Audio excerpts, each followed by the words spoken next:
Hi friends, कसे आहेत सगळे? तर बघा, इथे मी आय मेकअप करत आहे. म्हणजे पूर्ण मेकअप झालेला आहे, थोडंफार मेकअप बाकी होता. आयलायनर लावायची होती, काजळ लावायचा होता, तर आमची लाईट चालली गेली.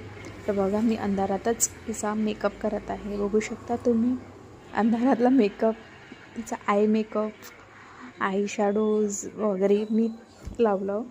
तर तुम्ही बघू शकता मी काजळ अप्लाय करत आहे तिथे लोअर लॅशला. आमच्याकडे अचानक लाईट गेली आहे आणि साऊथ इंडियन मेकअप रेडी करायचं होतं लवकरात लवकर. आम्हाला खूप वेळ पण झालं होतं. याच्या आधी पण लाईट गेलेली होती, तरी पण आम्ही कसंबसं केलं. तरी पण बघा तुम्ही, लाईट गेलेली आहे, फॅन एकतर एक बंद आहे आणि हिचा मेकअप पण बघू शकता तुम्ही किती स्टे केलेला आहे, एकदम जसंचं तसं. तिला पसीना पण, स्वेटिंग तर येतोच, पण मेकअप हा आहे जो जसा पाहिजे तसंच आहे, एकदम जसंचं तसं.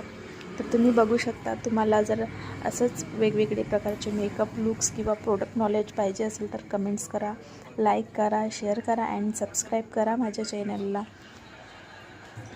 बघू शकता मी इथं लोअर लॅश लाईनला हायलाईट करत आहे. आता काजळ अप्लाय केली आणि हायलाईट करत आहे.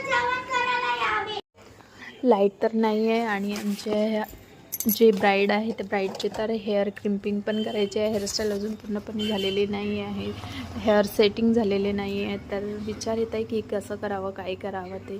पण बघूया, आपण काहीतरी नक्कीच आयडिया काढूया, वेगळी काहीतरी करून घेऊया हेअरस्टाईल, जे की मेकअपला आणि तिला पण सूट होईल. या पद्धतीमध्ये जसं आपण मेकअप केला आहे आता बिना लाईटनी, तसंच आपण आता हेअरस्टाईल पण करून घेऊया. असंच तर नाही सोडून देता येत आहे ना ब्रायडलला. तर काहीतरी वेगळं नवीन लुक करूया आपण, युनिक हेअरस्टाईल.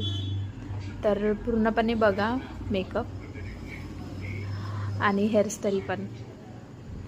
हे एक साऊथ इंडियन ब्राईड आहे, तर मी ते रेडी करत आहे.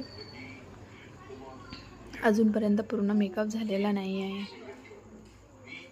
बाहेर खूप हवाधून पण सुटलेली आहे, खूप वारा येत आहे आणि पावसाचं वातावरण आहे आमच्या इकडे.